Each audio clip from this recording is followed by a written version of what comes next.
قصت ساتھ مجھے حیرت امی پر تھی، جو بالکل نارمل انداز میں کھڑی باتیں کر رہی تھی۔ مہوش آنٹی نے ایک نظر مجھے پھر دیکھا اور قریب ہونے کا اشارہ کر کے اپنا ہاتھ پیچھے ہٹا دیا اور میرا ہاتھ پکڑ کر وہیں رکھ دیا۔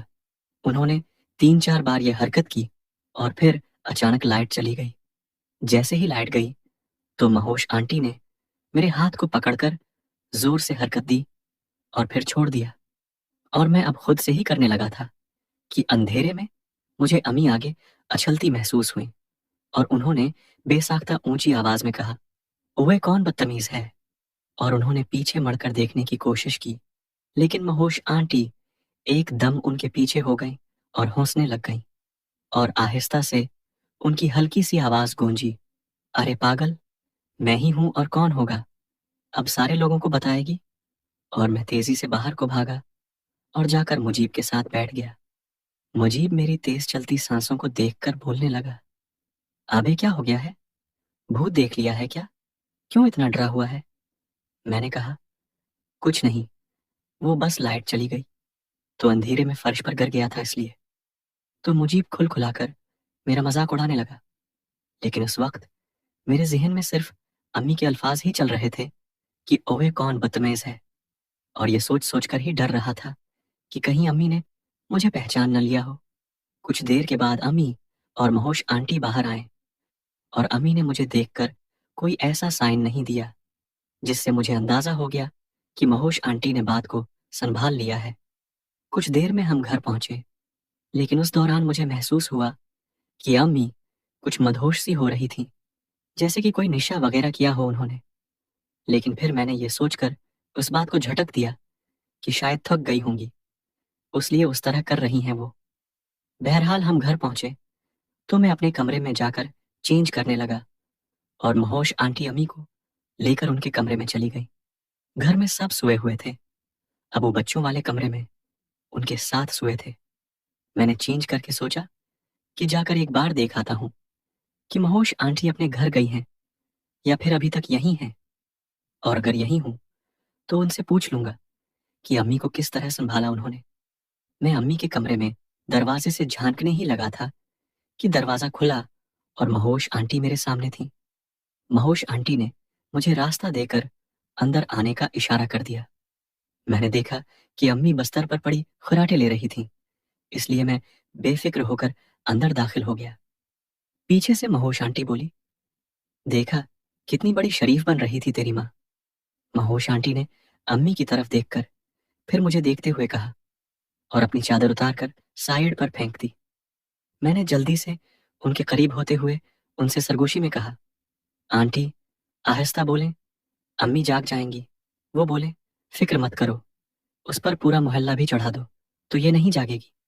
لسی میں شراب ملی ہوئی تھی اور وہ میں نے اس کو پلا دی ہے۔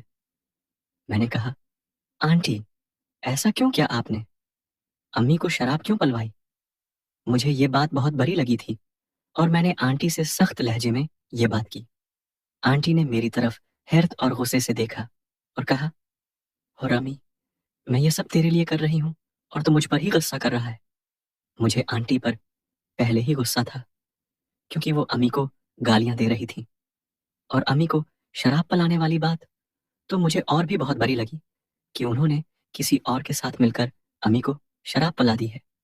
میں نے کہا، ٹھیک ہے، لیکن آپ بول کس طرح رہی ہیں؟ کیونکہ میں گھر میں لاڈلا بھی تھا اور اس طرح مجھ سے کسی نے بات نہ کی تھی، اور شراب والی بات نے مجھے اور تپا دیا۔ یہ ایک بچے کی چاہت تھی جو اپنی فطری کشش کی وجہ سے ماں کے وجود میں دلچسپی تو رکھتا تھا، لیکن ماں کی تذلیل بھی اسے برداشت نہ تھی۔ یہ انسانی فطرت بھی عجیب ہے کہ کچھ لمحے قبل ماں کے وجود کی طلب اب بدل چکی تھی، اور مجھے مہوش آنٹی ایک ڈاہن کی طرح لگ رہی تھی جو امی کا خون چوسنے کو تیار کھڑی ہو۔ میں نے ان کی بات سن کر کہا، یہ آپ کس طرح بات کر رہی ہو اور امی کو گالیاں کیوں نکال رہی ہو؟ یہ کون سا طریقہ ہے؟ میں نے ان کی طرف دیکھتے ہوئے کہا۔ اس بات پر وہ اور تپ گئیں اور غصیلے لہجے میں بولیں، ارے گندی کے بچے، تو مجھے تمیز سکھائے گا؟ ابے اپنی ماں پر غلیظ نظر رکھنے والے، تیری اتنی اوقات کہ مجھ سے یوں بات کرے؟ مجھے ایک لمحے کے لیے ان کی بات سے ڈر بھی لگا کہ اگر یہ کسی سے یہ بات کر دیں تو میں تو پھنس جاؤں گا، اور میں ایک لمحے کے لیے ڈر گیا، اور اگلے لمحے میرے ذہن میں خیال آیا کہ اگر کسی نے پوچھا تو میں یہ کہہ دوں گا کہ یہ مجھ سے تجوری کا پوچھ رہی تھی، میں نے نہیں بتایا تو مجھ پر غصہ کرنے لگ گئی۔ یہ بات سوچتے ہی میں نے ان کی طرف تھوڑا غصے سے دیکھا اور کہا، آپ یہ گھٹیا انداز میں بات مت کرو، اپنا بدلہ لینا چاہتی ہو اور مجھے احمق بنا رہی ہو، ساتھ ہماری تذلیل بھی کر رہی ہو۔ میں نے آپ سے دوستی ذلیل ہونے کے لیے تو نہیں کی تھی، میں نے تھوڑا ان کے بات کرنے سے غصہ تھا تو میں یہ سب بول گیا۔ مہوش آنٹی آگے بڑھیں اور میرے پاس پہنچ کر مجھے ایک زوردار تھپڑ دے مارا اور دانت کچکچاتے ہوئے بولے، رہے نا تم اسی کے بچے، اور میرے سر کے بال پکڑ کر مجھے زور سے جھٹکا دیا اور ایک اور تھپڑ مار کر بولے، تم بے وقوف اس عزت اور سکون کے لائق تھے ہی نہیں، اور مجھے زوردار دھکا دیا جس سے میں امی کے اوپر جا گرا۔ مہوش آنٹی نے ایک قہر اور نفرت بھری نگاہ مجھ پر ڈالی اور اپنی چادر اٹھاتے ہوئے نفرت انگیز انداز میں بولے، اب ساری عمر تڑپتے رہنا، اس بازارو عورت نے تم پر تھوکنا بھی نہیں ہے، ورنہ آج تمہیں جو کام کرواتی تم بھی سمجھ جاتے کہ زندگی کیا ہوتی ہے، لیکن تم اس قابل نہیں تھے۔ میں کیونکہ آنٹی سے بہت چھوٹا تھا، مجھے بہت غصہ تو تھا، لیکن میں یہ بھی جانتا تھا کہ میں آنٹی کا مقابلہ نہیں کر سکتا، اس لیے میں نے وہاں بستر پر پڑے پڑے ہی ان کی طرف دیکھتے ہوئے کہا، دفع ہو جاؤ اپنی گندی شکل لے کر میرے گھر سے، تم دوستی کے لائق نہیں تھی، میں ہی غلط تھا۔ آنٹی نے میری طرف غصے سے دیکھا اور بولے، بھاڑ میں جاؤ، اور اٹھ کر باہر کی طرف چل پڑے۔ وہ جیسے ہی دروازے سے باہر نکلے میں دوڑ کر باہر گیا اور دروازہ بند کر کے جلدی سے اندر آ گیا، اور اندر داخل ہوتے ہی مجھے ایک جھٹکا سا لگا اور اندر کا منظر دیکھ کر مجھے بے اختیار چکر آ گئے۔ امی اٹھ کر بیٹھی ہوئی تھی اور انہوں نے اپنا سر دونوں ہاتھوں سے تھاما ہوا تھا۔ انہوں نے میری طرف دیکھا تو ان کی آنکھوں سے مسلسل آنسو بہہ رہے تھے۔ انہوں نے میری طرف دیکھا اور مجھے اپنے قریب آنے کا اشارہ کیا۔ میری تو جیسے جان نکل گئی، میں سمجھ گیا کہ امی سب جان گئی ہیں اور آنے والے لمحات کا تصور ہی جان لیوا تھا۔ میری حالت تو یوں ہو گئی تھی کہ میں تھر تھر کانپنے لگا۔ میں کانپتے ہوئے امی کے سامنے کھڑا ہوا تو انہوں نے مجھے فرش پر بیٹھنے کا اشارہ کیا اور خود فرش کی طرف نظریں جھکائے دیکھتی رہیں۔ میں بھی ان کے سامنے چپ چاپ بیٹھ کر فرش کو دیکھنے لگ گیا۔ کمرے میں ایک گھمبیر خاموشی چھائی ہوئی تھی۔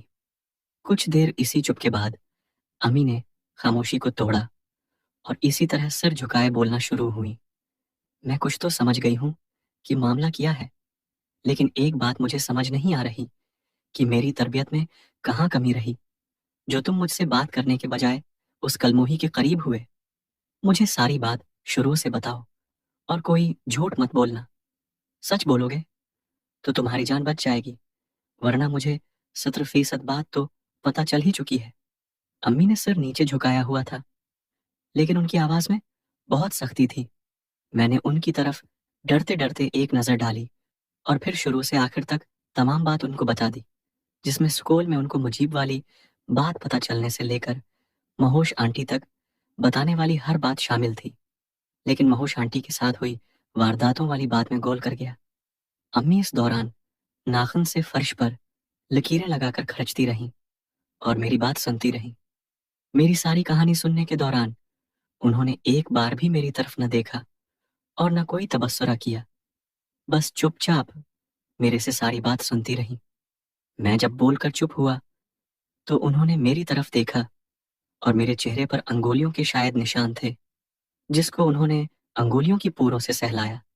میں نے ڈرتے ڈرتے ان کی طرف دیکھا لیکن ان کا چہرہ سپاٹ تھا۔ مجھے اپنی طرف دیکھتے ہوئے انہوں نے مجھے کہا، فاروق، جو بات بھی تھی تم مجھے بتاتے، اس کلموہی سے ملنے کی کیا ضرورت تھی؟ اور اسی کے ساتھ امی مجھ سے گلے لگ گئیں۔ کچھ دیر یوں ہی ہم ماں بیٹا گلے رہے، تبھی مجھے اندازہ ہو گیا کہ میری حالت پہلے سی نہیں رہی۔ جیسے ہی میرے دل سے کچھ ڈر ختم ہوا تو میرا وجود اپنی من مانیاں کرنے لگا تھا۔ میں نے پیچھے ہٹنا چاہا لیکن امی کی طرف سے مجھے اجازت نہیں ملی، مگر جیسے ہی امی کو محسوس ہوا تو امی نے فوراً اپنی ٹانگ پیچھے کر لی۔